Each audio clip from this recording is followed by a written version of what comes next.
우리 성도들 중 대부분은 아마 자가 차량을 이용해서 운전하여 교회로 오셨을 겁니다. 그 때문에 우리 사역자들이 주일 예배를 위해서 중보할 때 늘 우리 성도들의 안전과 예배를 위해서 중보하며 기도합니다. 운전하다 보면 가끔씩 가슴 철렁한 순간들, 놀라는 일들 들어 생기죠. 교통공단이 수집한 통계에 의하면 전국적으로 교통사고 다발 지역 300곳 가운데 가장 많이 빈번한 지역 10곳을 뽑아보면 강남 교보타워 사거리, 영등포 교차로, 양평동 사거리, 광주의 개수 사거리, 신사역 교차로 등이 있습니다. 이런 상위 다발 사고 지역들의 공통점은 교차로라는 것입니다. 교차로에서는 항상 사고의 위험이 존재합니다. 교차로에서 사고가 자주 일어나는 이유가 뭘까요? 신호를 지키지 않아서입니다. 차량도 보행자도 신호를 지키지 않아서 사고가 나는 일들이 대부분입니다. 각각 다른 방향에서 달려오는 차들이 만약 신호를 지키지 않은 채로 교차로에 들어선다면 그것은 큰 재앙을 불러일으키게 될 것입니다. 오늘 우리가 본문 묵상을 따라서 함께 강해하려고 하는 이 성은 축복과 재앙의 교차로입니다. 하나님의 말씀인 성경이 정한 신호와 차선과 법을 지키면 이 성생활을 통해서 우리는 풍성한 기쁨과 행복을 누릴 수 있습니다. 그러나 정한 법을 어기고 이 교차로 안으로 들었으면 그것은 큰 사고로 이어지죠. 가정의 행복은 일순간에 무너져 내리고 개인의 영성도 심각한 손상을 입습니다. 이 재앙은 나 자신의 영성과 인격만 손상을 받는 것이 아니라 가까이 있는 많은 사람들에게도 큰 아픔을 줄 때가 많습니다. 오늘 우리는 7가지 치명적인 죄 가운데 막번인 탐색에 대해서 묵상하려고 합니다. 탐색이란 성욕의 왜곡과 일탈이라 말할 수 있겠습니다. 지금까지 살펴본 어떤 죄도 위협적이지 않는 것이 없습니다. 다 치명적입니다. 그러나 특히 오늘 묵상하려고 하는 이 탐색의 죄는 우리에게 더욱더 실제적이고 강력한 유혹일 뿐만 아니라 우리의 삶을 완전히 무너뜨릴 만한, 가공할 만한 파격력을 가지고 있다는 점에서 더 우리가 깨어서 이 말씀에 경청해야 합니다. 오늘 우리 시대는 그 어느 시대보다 성적으로 문란한 시대를 살고 있습니다.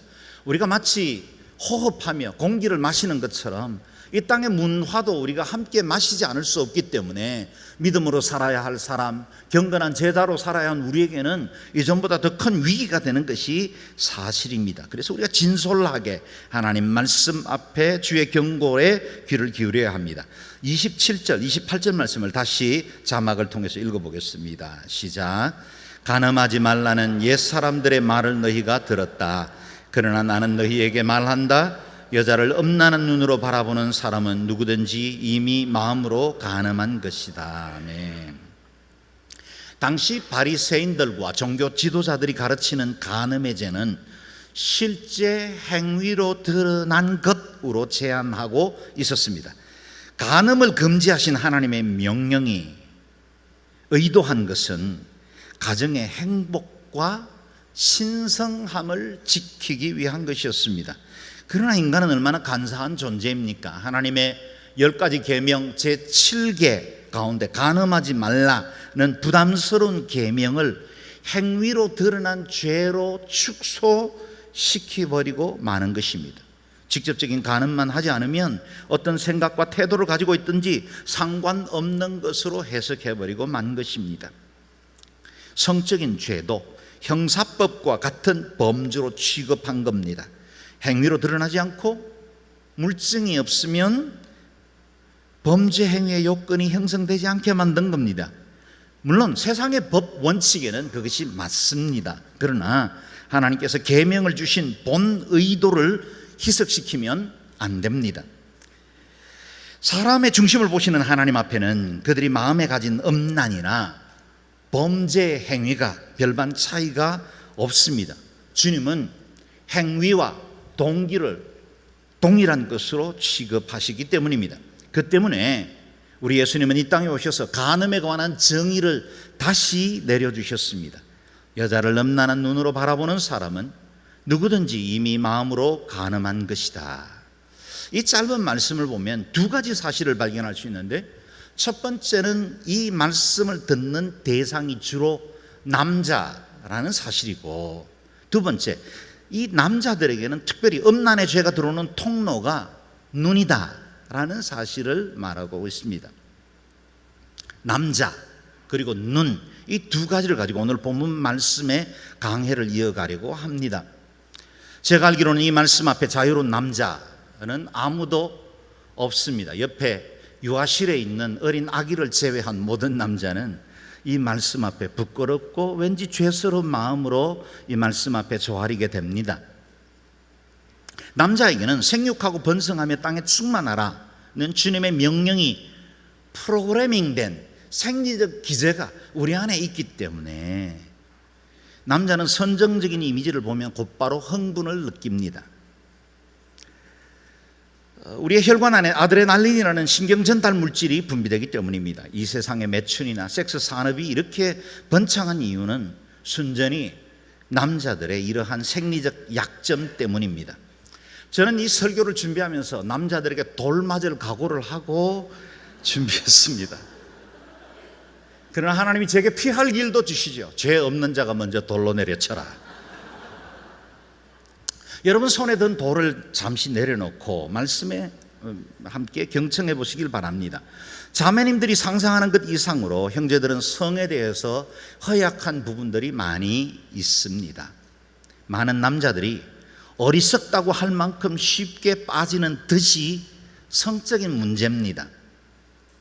다른 많은 영역에서 그렇게 탁월한 능력을 발휘하고 큰 위기와 어려움 앞에서도 용기와 지혜를 발휘하던 그 좋은 리더십들이, 역사의 흐름을 바꾸고 기적을 만들어내던 수많은 영웅들이 어처구니 없게도 이 성적인 죄에서는 바보스러울 만큼 쉽게 무너지는 것을 봅니다.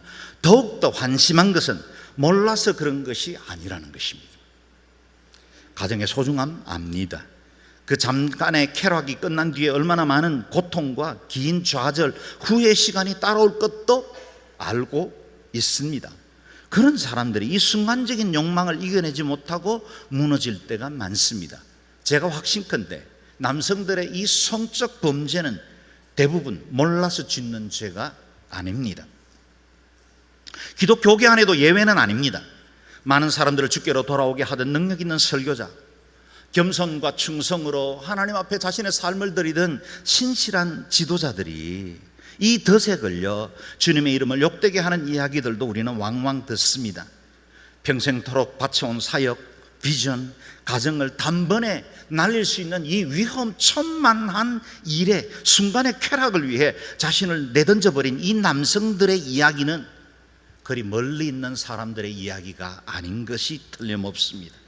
이 예배실 안에 있는 우리 성도들의 문제이고 내 남편과 내 아들들의 문제이기도 합니다. 착한 남자도 성적 유혹에 넘어질 수 있습니다. 아무도 예외가 아닙니다. 남자를 넘어뜨리는 치명적인 아킬레스건입니다. 저는 20살 되던 해에 예수 그리스도를 인격적으로 영접하고 정말 열정적으로 주님을 사랑하고 주님 앞에 많은 것으로 헌신하고 충성했습니다. 그럼에도 불구하고 제 안에 통제되지 않는 청년의 성적 욕망 때문에 죄책감과 부끄러움에 시달려야 했었습니다.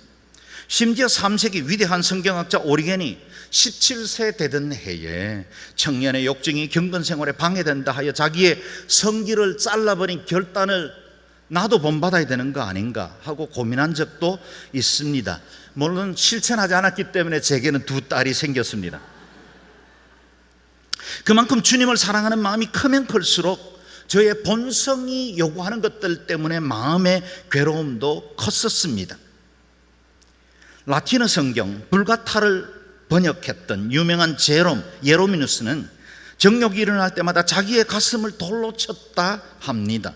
베네딕트 수도회를 시작한 베네딕투스는 가시밭길을 걸었고 아시시의 성프란시스코는 눈밭을 굴렀다는 일화를 보면 위대한 사람들도 이 문제 때문에 얼마나 격렬한 싸움을 계속해 와야 했는지를 알 수 있습니다.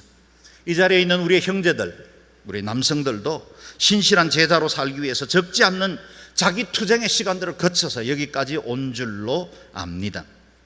자매님들 가운데는 자신의 남편을 포함해서 많은 남성들이 그렇게 성적으로 나약하고 천박한 줄 몰랐다라고 생각하는 분도 있을지 모르겠습니다.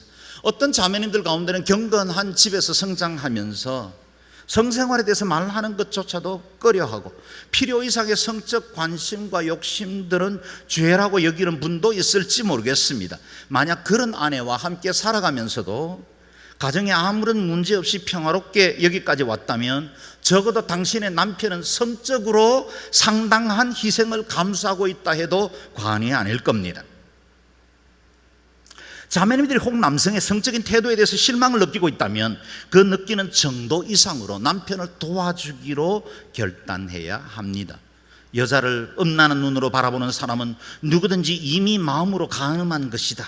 이 기준에 합당하게 살아가기 위해서는 남편들이 얼마나 철저한 자기 투쟁을 해야 이길 수 있는지 아내들이 알아야 합니다. 만약 당신의 남편이 부부간의 대의와 하나님 앞의 약속과 정절을 지키고 있다면 당신의 남편은 위대한 전사임에 틀림이 없습니다. 자매들이 그런 유혹에 대해서 싸움할 때 몇 배 혹은 몇십 배의 노력으로 투쟁해야만 얻을 수 있는 승리입니다. 때때로 여성들이 너무나 남성들을 모른다는 생각을 가질 때가 있습니다. 단지 섹시하다라는 말이 자매들에게는 또 다른 매력적인 자기 연출로 생각할지 모르겠지만 대부분의 형제들에게는 이 단어가 즉각적으로 성적 탐닉을 상상합니다. 실제로 남편들은 이런 이야기들을 거의 아내와 나누지 않기 때문에 남편들이 얼마나 많은 유혹 가운데 있는지를 잘 모릅니다. 지금 여러분 옆에 앉아있는 남편이 믿음직하고 든든하게 자리를 지키고 있다 할지라도 이런 연약한 유혹 앞에서 쉽게 넘어질 수 있는 사람이라는 사실을 이해하는 것이 중요합니다. 지금 벌써 돌 들려고 하는 분들 잠시 내려놓으시기 바랍니다. 남편이 일터에서 출장에서 아무런 시험이나 유혹에 넘어지지도 않고 집으로 돌아오고 있다면 엄청난 전쟁에서 이기고 승리하는 개선 장군들입니다. 자매 여러분, 도대체 어디에다가 박수를 보내고 어디 텔레비전에 나오는 남성들이 멋있다고 생각을 하고 있습니까? 영웅은 바로 여러분 옆에 앉아있는 그 사람입니다. 아멘 한 7분의 여성들에게 더 큰 은혜가 있기를 바랍니다. 남자의 유혹은 대부분 시각, 눈을 통해서 들어옵니다. 그러므로 주님은 간음의 첫 단계에서 원천 봉쇄하기를 원하십니다. 그 때문에 눈에 대한 주님의 말씀은 단호하다 못해 무섭기까지 합니다. 29절 30절 말씀 같이 읽겠습니다. 시작. 내 오른쪽 눈이 너를 죄짓게 하거든 그 눈을 뽑아 내버려라. 온몸이 지옥에 던져지는 것보다 몸의 한 부분을 잃는 것이 더 낫다. 내 오른손이 너를 죄짓게 하거든 그 손을 잘라 내버려라. 온몸이 지옥에 던져지는 것보다 몸의 한 부분을 잃는 것이 더 낫다. 정말 어렵지요. 이 주님의 말씀을 문자 그대로 순종했다면 여기 있는 대부분의 남자들은 애꾸눈이거나 외팔일 겁니다. 아마 저도 지금 한쪽 눈으로 여러분에게 설교해야 될 겁니다. 오른쪽 눈이 너를 죄짓게 하거든 그 눈을 뽑아내버려라. 두려운 명령이죠.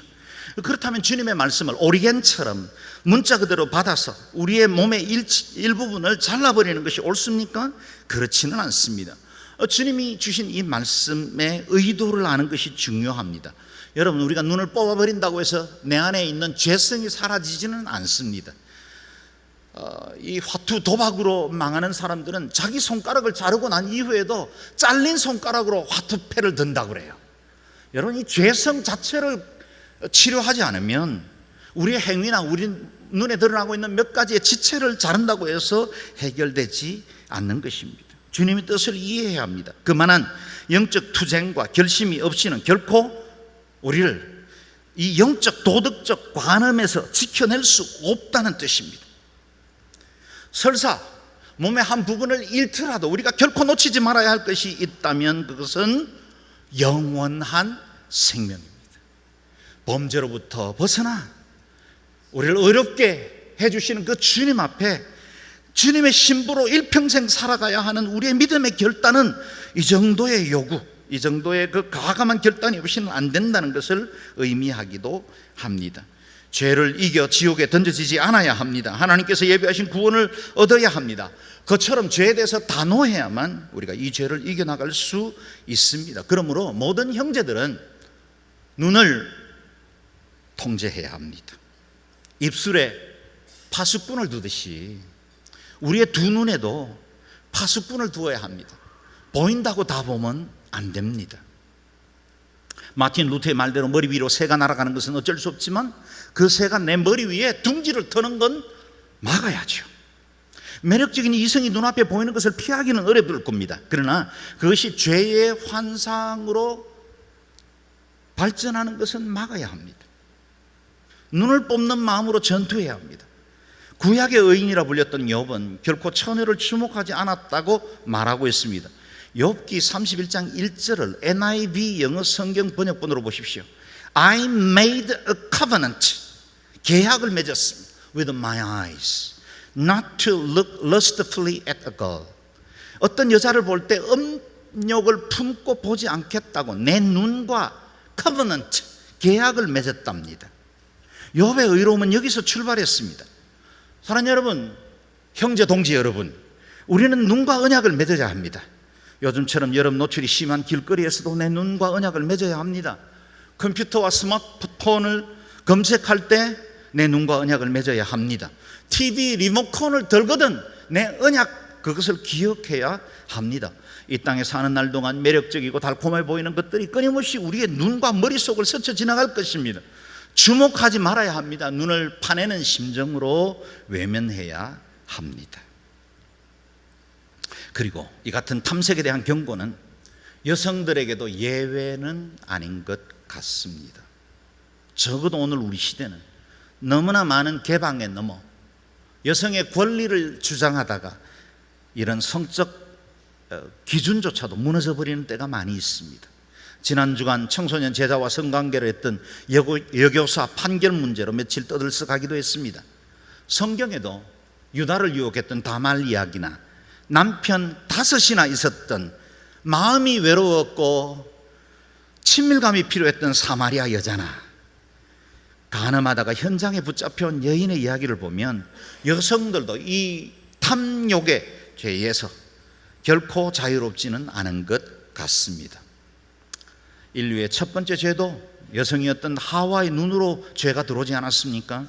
여자가 보니 그 나무의 열매가 먹기에 좋고 눈으로 보기에도 좋으며 지혜롭게 할 만큼 탐스러워 보였습니다.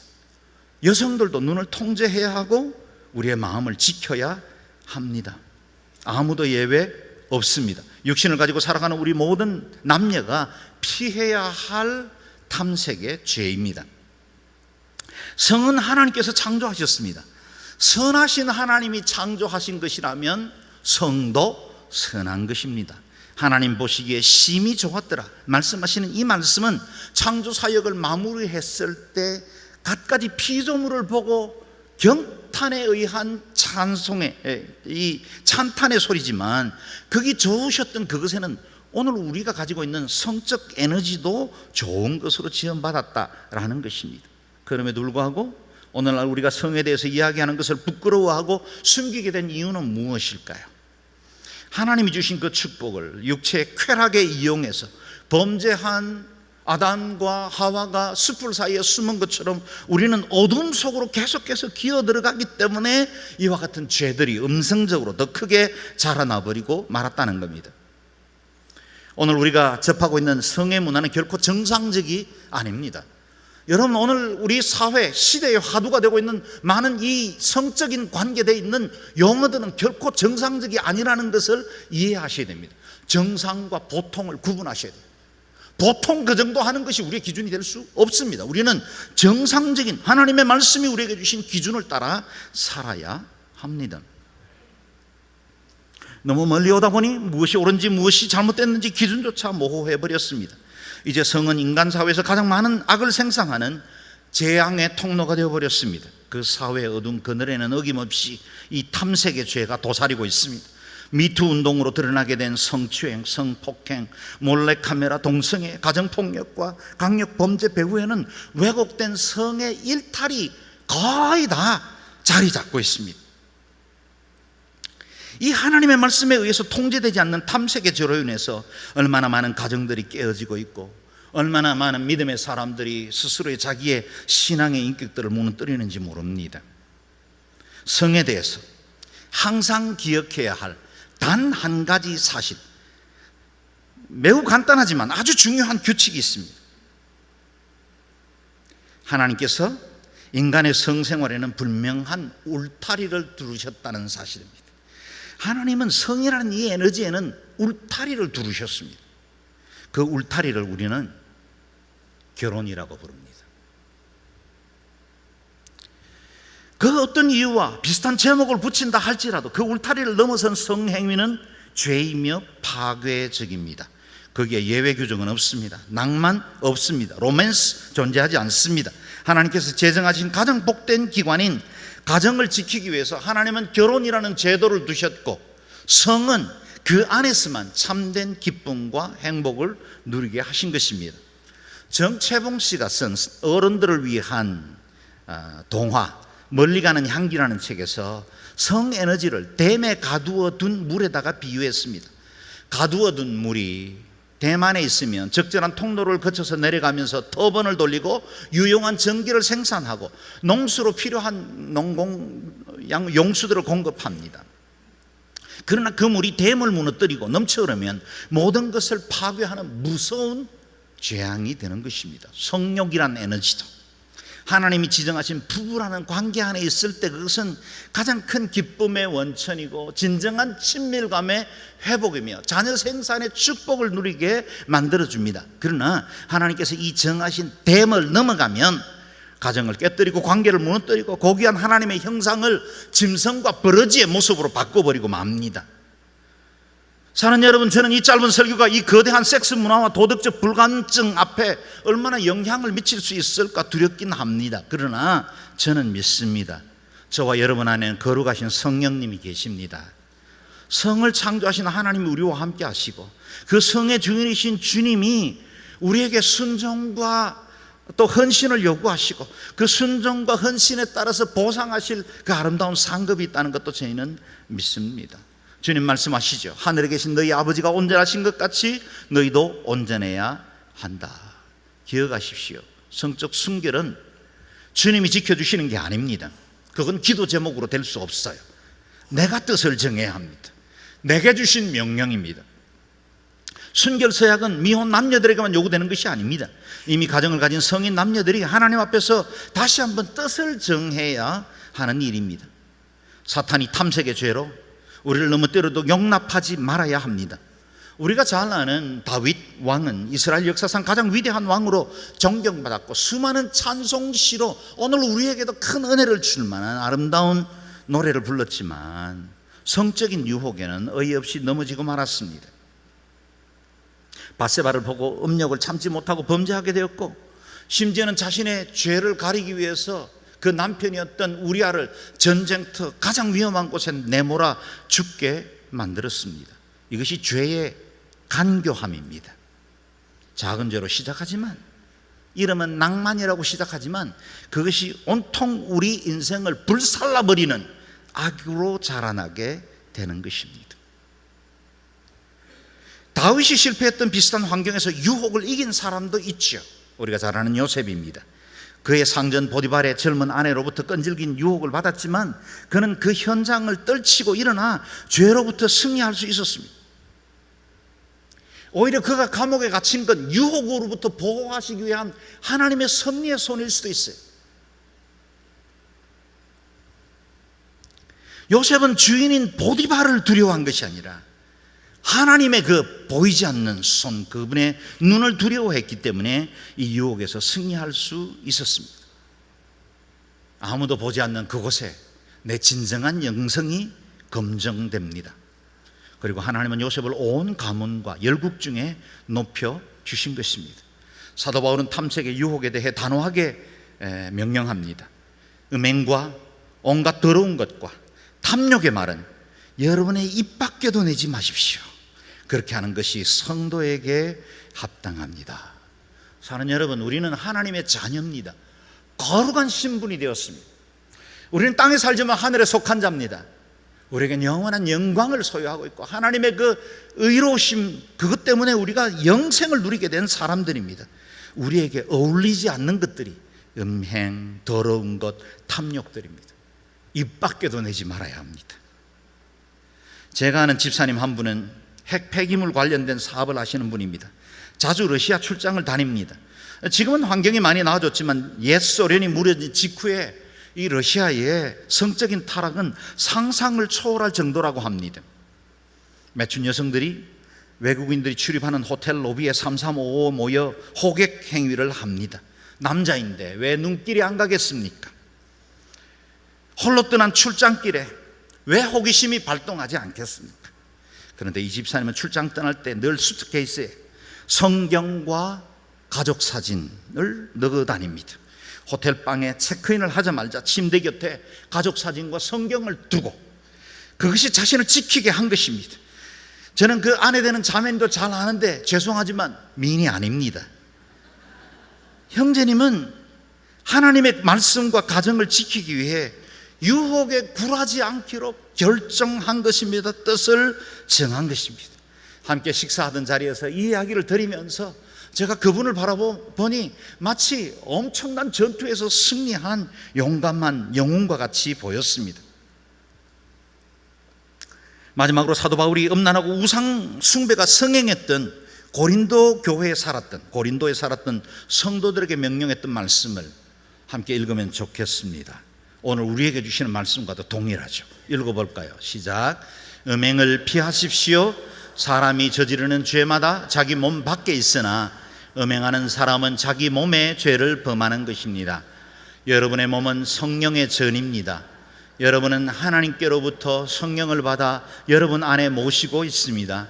여러분은 자신의 몸이 자식의 것이 아니라는 사실을 알지 못합니까? 하나님께서 값을 치르고 여러분을 사셨습니다. 그러므로 여러분의 몸으로 하나님께 영광을 돌리십시오. 아멘.